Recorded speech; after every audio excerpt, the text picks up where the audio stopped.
Baie welkom terug hier by die Groot Ontbyt, Groot FM 90.5 en kanaal 144 op kyk net. Ek moet kyk of ek iets moes gelees het. Nee, ons gas is in die ateljee, Elsa. Baie dankie, Jornay. Ja, as deel van Internasionale bewusmakingsdag vir hakkel, kuier die lektor Ursula Zsilavecz vanoggend by ons om vrae rakende hierdie kwessie te beantwoord. So Ursula, goeiemôre en hartlik welkom. Goeiemôre en goeiemôre aan al die kykers. Nou, ons het voor die tyd afgespreek dat ons so 'n bietjie mengels gaan gesels. Dit is Jornay se kreatiewe woord vir Afrikaans en Engels wat ons gaan meng. Maar goed. Is dit Pierre van Pletsen se woord voor hulle nou? Denk, ek weet nie, ek het gedog is ek. Ek het ook gedink dis jy. Wie is Pierre van Pletsen? Wie se van is nou vir Pletsen? Nee, ek dink ons spot nou, ons het net gesels oor interessante vanne geweest, ons spot. Wel, ek het hom nog net by jou gehoor, so dan vra ek om verskoning vir daardie foutjie, maar kom ons kom dan nou by vandag se gesprek uit. What exactly is stuttering? Stuttering is a multifactorial, there are many factors that contribute to stuttering. It can be seen as a neuromotor disorder, which is impacted by speech and language development, and also the environment plays an important role. That is, external factors, how people manage the person with a stuttering problem. Does it come from the brain? So is it neurologisch, of is it a problem with development of your tongue or stress? Well, I'm just curious. Very interesting, because if you look historically, the poor tongue has often been given the blame for all kinds of disorders, speech disorders. But if we look at current research and some of the past research, we're getting closer to finding a cause or pinpointing a factor which contributes to it. And genetics is a big science. And the latest is that they have found that brain cells, we predisposed by some of our brain cells. You know, it's a genetic thing that you may develop this neuromotor problem. Okay. And are there certain words or vowels that people always stutter on? Now that I find very fascinating. Let's look at sounds first of all and look at the development of stutter, of the stuttering. Firstly, certain sounds are more difficult to articulate and to produce than others.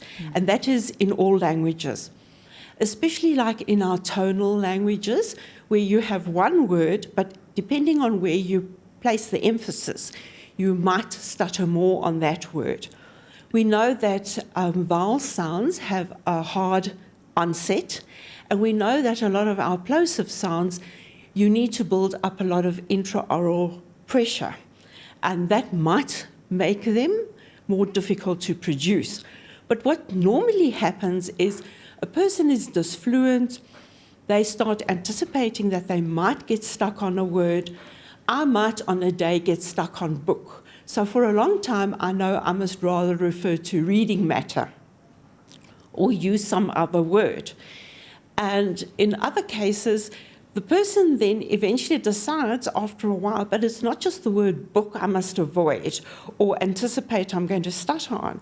I must start anticipating that I will stutter on all words that begin with a B. It's a little bit like the scenario I've just, say, for example, got my driver's license and it's load shedding and I'm heading for a very busy intersection. And I tell myself I mustn't stall the car. The more I'm telling myself not to do it, the more I'm starting to stress and I'm anticipating that I will stall the car. So what do? I stall the car and I tell myself, I give myself negative feedback and say, well, what could I have expected? So stuttering develops over a long period of time, and we also know that not all stuttering is stuttering. There are many subtypes. Ons gaan nog lekker gesels, want dit is nog eens waar, as ek sien 'n moeilike woord kom op, want ek wil net gesels oor Demosthenes. You know, and I see a difficult word, and I know it's coming, I normally struggle with that word. You know, it's not stuttering, but I think it's that stress. Jy kom en as jy weet, jy gaan nou 'n woord gebruik wat jy gewoonlik mee sukkel, as jy dan nou hakkel, dan gebeur dit. Maar ek het nog 'n hele paar vrae, en ook wil ek vra, 'n vriend van my het gehakel, behalwe hy sing, dan hakel hy glad nie. So dis miskien ook 'n lekker geselsie.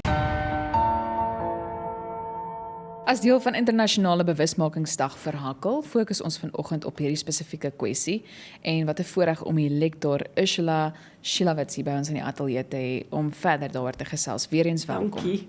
Baie dankie. Ek wil graag vir 'n oomblik stil staan, when you take a look at some of the causes and also myths regarding this matter, wat sal jy uitsonder?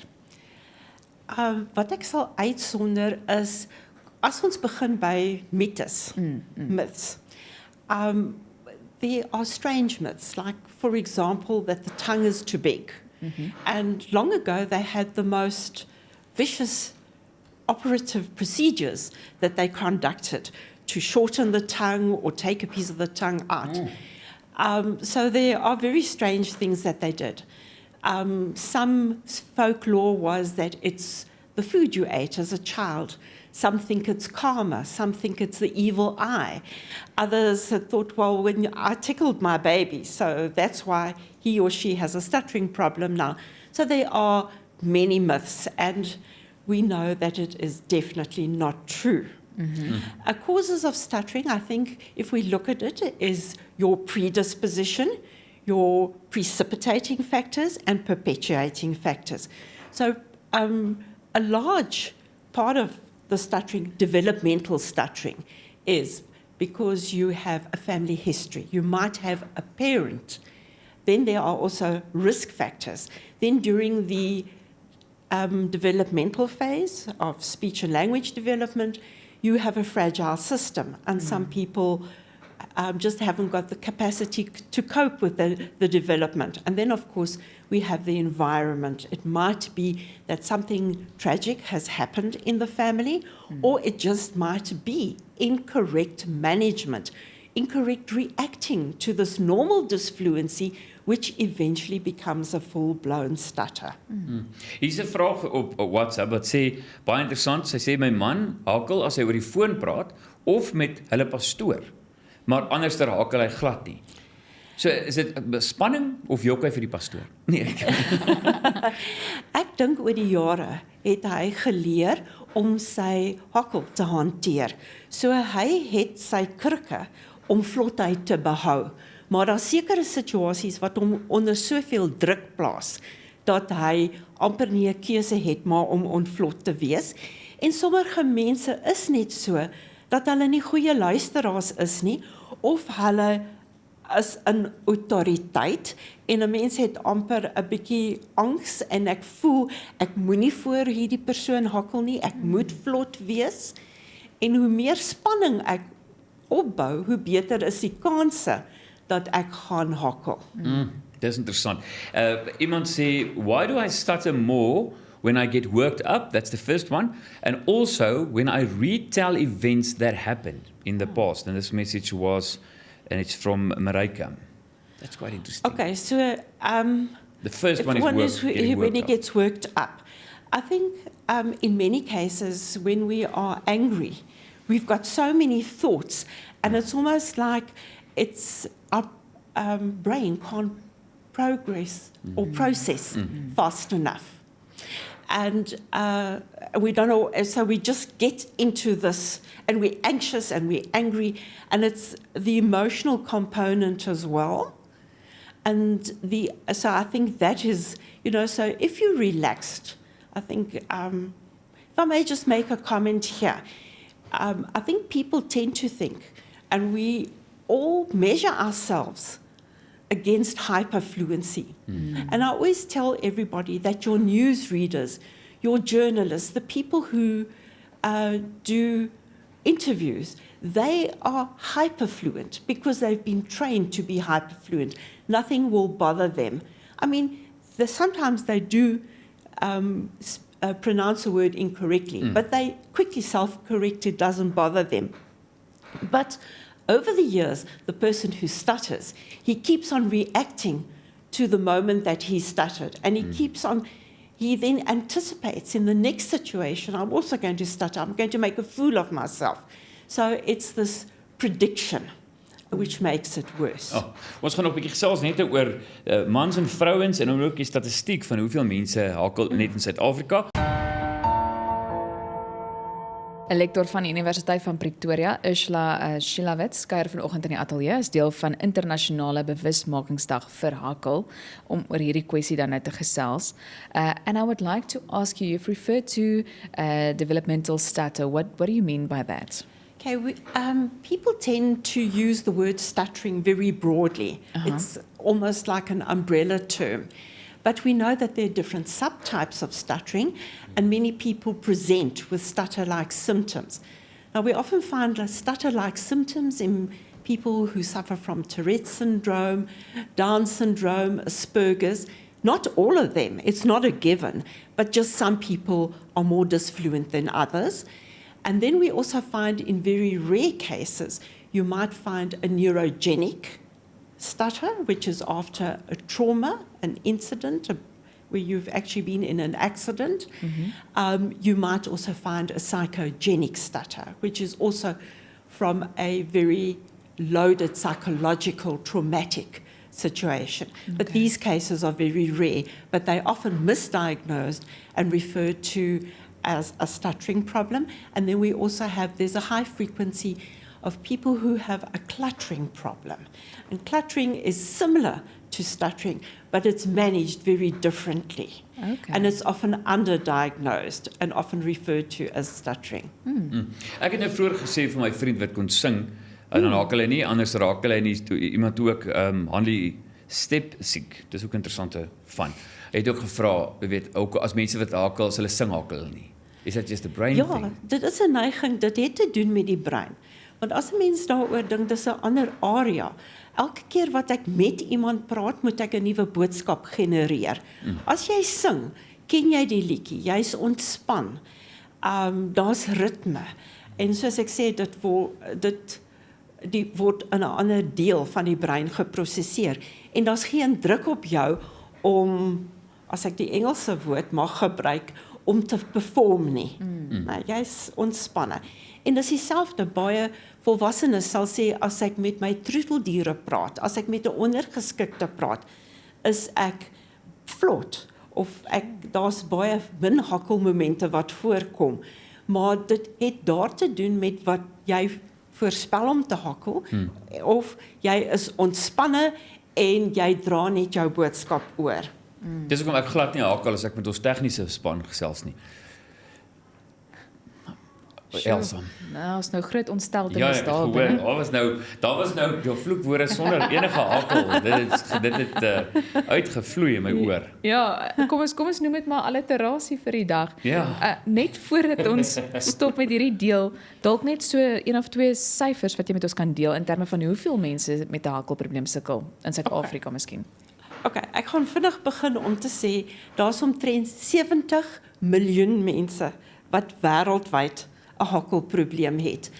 Suid-Afrikaanse syfers is min of meer dieselfde as internasionale syfers, maar ek dink hulle is nie heeltemal akkuraat nie, want baie mense gaan nie na 'n terapeut nie, of hulle het nie noodwendig die dienste om na 'n terapeut toe te gaan. Ja. Maar gewoonlik sê hulle die the incidence, die incidensie is omtrent 1,7%, maar die voorkoms is omtrent by 4 iets tot amper 5%, met ander woorde, the prevalence.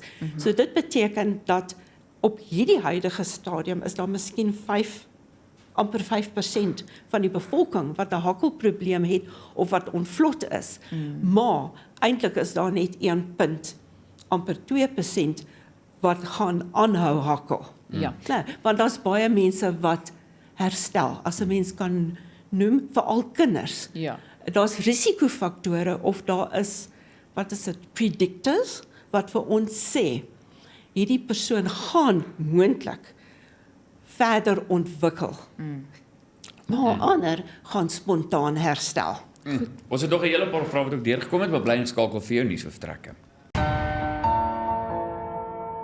Ons gaan voort met vandag se gesprek oor hierdie bewusmakingsdag, of is dan nou deel van Internasionale bewusmakingsdag vir hakkel, en dit met Ursula Zsilavecz, 'n lektor van die Universiteit van Pretoria. Ursula, when you take a look at some of the treatment options, what are they? There are different treatment options. I just want to warn people to be careful when they read about gimmicks, quick fixes, cures, because unfortunately there is no cure, there is no quick fix. But it's how you are taught or assisted how to manage your stuttering. So the main aim with adults, teenagers and adults, would be to make them better communicators, so that they speak clearer, that they become more confident, and just are more willing to participate in conversation. What is important is we also work on the speech motor. We, for example, will teach the person how to manage the stuttering moment. We will teach them, for example, flexible rate. That's another gimmick, because many people say you've got to speak slowly. There were programs that emphasize drawling and pulling out your speech, and that helps while you're doing it, but it's unnatural. So our main aim is to keep speech as natural as possible and as close to fluency as what we possibly can. We teach the person skills to manage the actual stuttering moment, for example, like easy onsets or light articulatory onsets, that type of thing.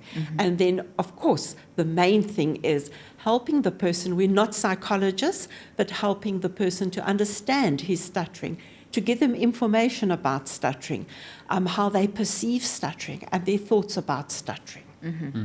Hier het mense gevra, JC is die eerste een wat sê, a small child start with a stutter, what's the best advice? En dan iemand anders ook gesê, haar seentjie het op 10-jarige ouderdom nou eers begin hakkel. So it's quite interesting. Only at 10. Yes, it is very interesting. I always say that the moment a parent, a caregiver, significant other, or teacher notices any type of disfluency, find a professional, talk about it, because there are many reasons for becoming disfluent. And the main thing why I'm emphasizing that the moment that there's disfluency is it's the management, because incorrect management can actually make the problem worse and can exacerbate the stuttering. Ek moet vra, weet wanneer 'n mens ook kyk na navorsing Ja. en mans en vroue, Ja. is daar 'n sekere bevinding in terme van wie die meeste sukkel met hakkel? Daar's baie navorsing gedoen en ja, dit is so. Daar's meer mans wat hakkel as vrouens en dit het tot 'n grootendeels te doen met neurologiese maturasie. Dis baie interessant, want ek het ook nou gedink, ek het baie ken of al ooit ontmoet, baie min vrouens wat hakkel. Jy weet, dis oor die algemeen van die weermag regdeur tot nou toe is mansvriende, of weet, dis my net 'n interessante ding. Nee? Is dit nou weer omdat mans meer jok? Maar ons weet daai is term nou 'n mite. Ons het dit mos Dit nou is gesê. definitief 'n mite. Daar is definitief 'n mite. En dan 'n interessante ding, die terugval. Ons het sommer gesels oor Bruce Willis wat vir jare nie gehakel het nie en hy was ongemaklik op 'n televisieonderhoud, daar was 'n bietjie van 'n konflik en toe begin hy hakel die laaste 20 minute en noem toe vir my dis jy kan terugval as jy sien hom al vir 10 jaar nie gehakel het nie, terugslag. Ja, want jy leer 'n nuwe spraakstyl of 'n lewenstyl, né? En daar is tye waar jy fokus op iets anders of jy word onder soveel druk geplaas dat jy gaan onvlot wees. Ek weet nie of ek net vinnig kan uitbrei. Ek weet op 'n stadium het ek en 'n kollega, ons het 'n dogtertjie van 6 jaar voorberei dat ons 2 vinnige opnames gaan doen. En die volgende dag het hierdie kind vir my nog gesê, "Hoekom het jy dit gedoen?" En ons het haar onderbreek, ons het haar aangejaag en toe het sy begin onvlot raak en sy het amper soos stil afbrekings begin toon. En daarna was dit nou 'n lekker gesprek en die kind was vlot, maar daardie situasie was so traumaties vir haar dat sy die volgende dag vir ons as 2 terapeute en ek meen die ouers het toestemming gegee en sy was 'n baie vlot dogtertjie met goeie taalgebruik. So sy het nie 'n predisposisie gehad nie. So die situasie kan jou onder verskriklike spanning plaas. Net kortliks, when taking a look at politeness or how to communicate with a person who stutters, moet 'n mens hulle sin voltooi? Nee, asseblief. Jy het gebeur so natuurlik. Die laaste woord so ja, maar ek dink julle het self die ervaring. Daar is net sprekers of luisteraars. Jy begin iets sê en hulle voorspel dis wat jy wil sê en dis glad nie so nie en dan raak jy eintlik baie geïrriteerd. So dit plaas die persoon wat ontvlot is onder meer stres en spanning, want hy weet wat hy wil sê. Hy kan voorspel wat hy wil sê en belangrik is, wees 'n goeie luisteraar. In jou liggaamstaal wys jy tyd, ek gaan na jou luister en belangrik, hou oogkontak, moenie die persoon onderbreek nie en moenie sê, ontspan, haal diep asem, stop, dink wat jy wil sê. Dis ook wenke wat ek vir die ouers kan gee. Wat 'n insiggewende gesprek. Dit was baie Almal saam met my interessant vir my. saamstem. So baie dankie vir jou tyd vanoggend en dit was dan Ursula Zsilavecz wat vanoggend met ons hieroor gesels het. Ons gaan groei.